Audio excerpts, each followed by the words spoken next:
Assalamualaikum. Salam selamat dan sejahtera, saling mendoakan di antara kita. Jawablah, waalaikumsalam. Ya, assalamualaikum warahmatullahi wabarakatuh. Waalaikumsalam warahmatullahi wabarakatuh. Nah, adik-adik, kenalin, namaku Kak Anggita. Gimana kabarnya hari ini, semuanya sehat? Sehat, alhamdulillah. Gimana puasanya? Ada yang sudah bolong belum? Oh belum, wah hebat sekali. Siapa yang puasanya belum bolong? Aku Kak. Ini ada yang belum bolong puasanya. Namanya siapa? Kitty. Oh namanya Kitty. Nama lengkapnya siapa? Kitiran. Oh Kitiran. Ya namanya Kitty, tapi nama lengkapnya Kitiran. Panggilannya Kitty aja. Iya Kitty aja. Nah adik-adik, siapa yang di sini pernah atau suka pergi ke pantai? Angkat tangan. Wah, pas di pantai, pas di laut, pernah nggak kalian melihat ikan paus yang besar? Pernah lihat? Oh belum. Oh pernah lihat, hebat. Ya aku udah pernah Kak, udah pernah. Oh sudah pernah juga. Di mana? Itu di gambar. Oh iya ada gambarnya di sini ternyata. Wah, nah kalau misalkan ikan besar ini makan atau menelan manusia, kira-kira muat nggak? Muat ya? Muat karena ini besar banget. Seperti zaman dahulu, kisah seorang Nabi Yunus alaihi salam. Nabi Yunus pernah ditelan sama ikan paus, ikan yang besar, ya. Oh, gimana Kak ceritanya, mati dong? Oh, belum tentu. Kamu pengen tahu ceritanya? Pengen tahu banget. Ya, kalau pengen tahu dengarkan kisahnya ya. Jadi zaman dahulu Nabi Yunus alaihi salam adalah seorang nabi yang berasal dari bumi Syam. Ya, dari bumi Syam atau biasanya orang-orang menyebutnya Palestina. Nah, Nabi Yunus ini diutus Allah untuk berdakwah di mana? Di penduduk di daerah di penduduk Ninawa. Kemudian Nabi Yunus bersedia. Nabi Yunus kemudian pergi ke penduduk Ninawa. Nah, setelah pergi ke penduduk Ninawa, Nabi Yunus ternyata penduduk Ninawa itu semuanya banyak yang kafir, menyembah berhala. Wah, tapi Nabi Yunus tetap sabar. Nabi Yunus tetap sabar dan tetap berdakwah kepada penduduk Ninawa. Ya, tetap berdakwah kepada penduduk Ninawa meskipun penduduk Ninawa menolak. Ya, menolak Nabi Yunus, mengolok-olok. Wah, siapa kau yang ngakar-ngakar? Siapa? Kamu orang-orang baru, ngakar-ngakar. Nggak boleh nyembah berhala. Suruh nyembah Allah. Suruh nyembah Tuhanmu. Maaf ya, salah ternyata. Siapa kau yang ngakar-ngakar? Nggak boleh nyembah berhala. Nyuruh nyembah Tuhanmu. Nggak mau, wegah, cuy. Astagfirullah, ustazah nggak sopan. Ustazah cuma contoh ya, cuma contoh. Nah, ternyata penduduk Ninawa nggak mau mengolok-ngolok Nabi Yunus. Nah, setelah itu, tapi Nabi Yunus tetap sabar sampai akhirnya sudah dari demi hari, tahun demi tahun, sudah 33 tahun. Sudah 33 tahun Nabi Yunus berdakwah di daerah penduduk Ninawa. Nah, selama 33 tahun itu hanya 2 orang yang mau mendengarkan Nabi Yunus, yang mau beriman kepada Nabi Yunus. Siapakah namanya? Dia adalah Tanuh dan Rubil, ya. Hanya 2 orang saja. Sampai pada akhirnya suatu hari Nabi Yunus sudah jengkel. Nabi Yunus sudah pengen marah, sudah kecewa, sudah kalau anak-anak zaman sekarang rasanya udah pengen jerit. Sebel. Udah mangkel banget. Sampai akhirnya Nabi Yunus marah. Terus Nabi Yunus memutuskan untuk meninggalkan penduduk Ninawa. Nabi Yunus meninggalkan penduduk Ninawa. Kemudian Nabi Yunus pergi ke sebuah dermaga atau biasanya anak-anak familiar dengan pelabuhan, ya, tempat untuk pemberhentian kapal. Nabi Yunus pergi ke dermaga. Wah, pokoknya aku mau pergi dari penduduk Ninawa, nggak mau, pokoknya pengen pergi jauh-jauh naik kapal, ya. Sampai akhirnya Nabi Yunus sudah sampai di dermaga. Melihat ternyata kapal yang ada di dermaga itu sudah kelebihan muatan, sudah overload. Ya, bahasa Inggrisnya overload.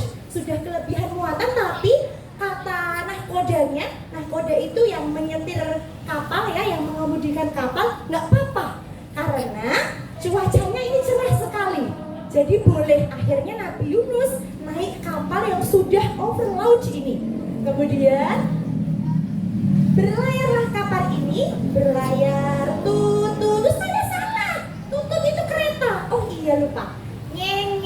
Oh itu motor. Oh salah lagi ya. Ya udah pokoknya juk kapalnya berlayar sampai di tengah-tengah laut. Wah, cuacanya yang tadinya itu cerah tiba-tiba berubah menjadi gelap. Ya, menjadi gelap, awan-awannya jadi awan-awan hitamnya menggumpal-gumpal. Kemudian angin besar. Kemudian ada petir. Ombaknya juga besar. Wah, padahal tadinya cerah banget ya. Nggak ada yang tahu di tengah-tengah jadi seperti ini. Sampai akhirnya Nabi Yunus menyuruh teman-teman semuanya, yuk semuanya berzikir kepada Allah, minta pertolongan sama Allah. Tapi si nahkoda memutuskan untuk menyuruh semua penumpang untuk mengeluarkan semua barang-barangnya. Ya, barang-barang yang ada di kapal disuruh mengeluarkan semua. Sampai akhirnya dikeluarkan semua. Ustaz, aku mau nangkap. Kak, aku mau nangkap. Ya dikeluarkan, emasnya ditangkap, dikeluarkan dari kapal. Apalagi bajunya, mainannya, semuanya dikeluarkan dari kapal. Tapi ternyata belum, kapalnya masih guling-guling, masih goyang-goyang, belum stabil. Sampai akhirnya sang nahkoda ini memberikan keputusan yang pahit. Wah, harus ada penumpang yang dikurangi dari kapal. Wah, dikurangi, kalau di dalam tengah-tengah laut dikurangi berarti harus terjun ke dalam laut. Akhirnya bagaimana caranya? Akhirnya semua penumpang menuliskan namanya, kemudian diundi. Setelah diundi, undian pertama siapa nama yang keluar? Yunus. Lah, ada di belakang jawab hai. Ya betul banget, pinter ya. Yang keluar Nabi Yunus. Wah betul banget, TPA mana? Ya. Kemudian orang-orang nggak setuju, jangan Nabi Yunus, yang lain saja. Kemudian akhirnya diundi lagi, undian yang kedua, siapa nama yang keluar? Wah betul, Nabi Yunus lagi. Wah, akhirnya Nabi Yunus harus ikhlas. Nabi Yunus rela untuk turun dari kapal. Akhirnya Nabi Yunus nyeblong. Apa ya bahasa Indonesianya ya? Akhirnya Nabi Yunus turun ke dalam laut, terombang-ambing di laut. Ya, nggak pakai, itu belum ada yang namanya pelampung, belum ada apa-apa. Di dalam laut terombang-ambing sampai akhirnya Allah memerintahkan apa? Memerintahkan, mana ya gambarnya ya? Oh iya, memerintahkan hiu untuk mendekati Nabi Yunus. Memerintahkan hiu untuk mendekat dan memakannya, tapi nggak boleh, kata Allah nggak boleh dikunyah, ya tulangnya nggak boleh remuk, dagingnya nggak boleh remuk, jadi langsung ditelan kayak minum obat ya, nggak boleh ya, nggak boleh nggak boleh dikunyah ya, harus ditelan. Wah, akhirnya Nabi Yunus masuk ke dalam perut ikan, gelap banget. Gelap nggak perut ikannya? Gelap lah, nggak ada lampu, nggak kayak gini, gelap banget. Seperti mati lampu, lebih gelap lagi pokoknya. Wah, terus Nabi Yunus di situ berpikir, oh mungkin aku sudah mati, sudah meninggal ini. Tapi kemudian Allah Subhanahu wa Ta'ala memberikan wahyu kepada Nabi Yunus bahwa dia berada di dalam perut ikan. Nah, setelah itu Nabi Yunus menggerakkan kakinya dan bersujud kepada Allah.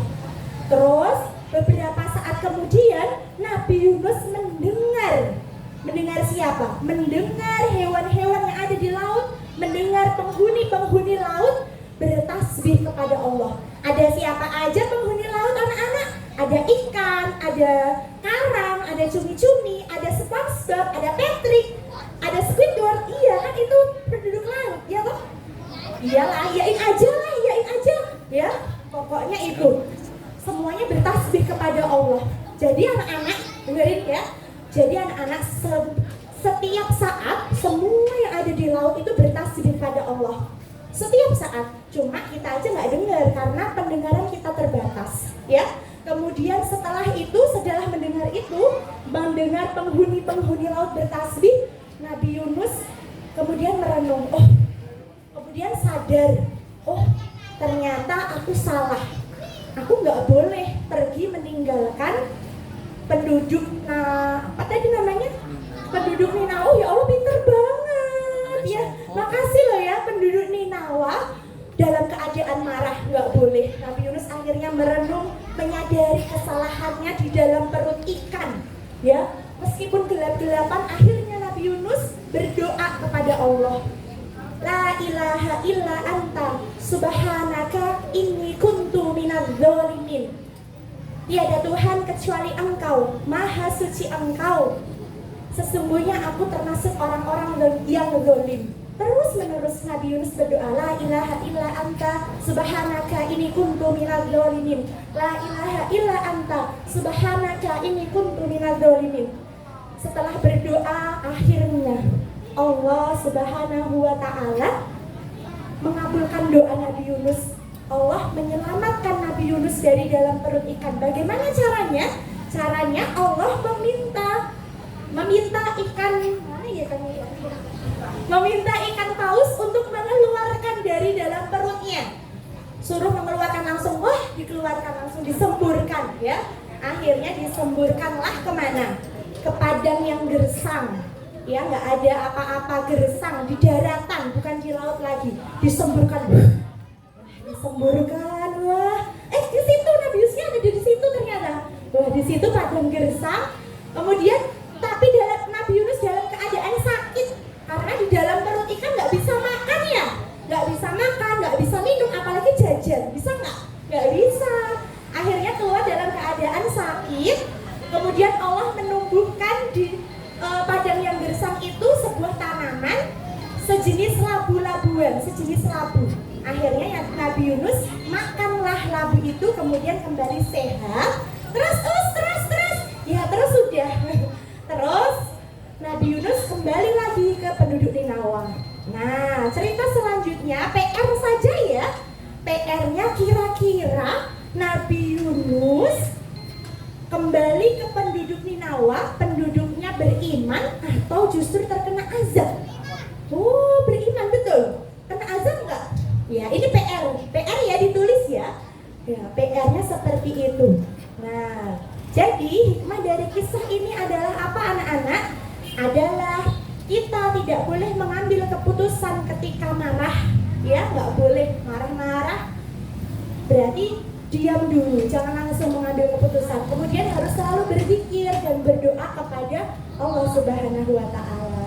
Begitu ceritanya tentang Nabi Yunus yang ditelan ikan paus, atau biasa menurut pendapat namanya ikan nun ya, ikan nun.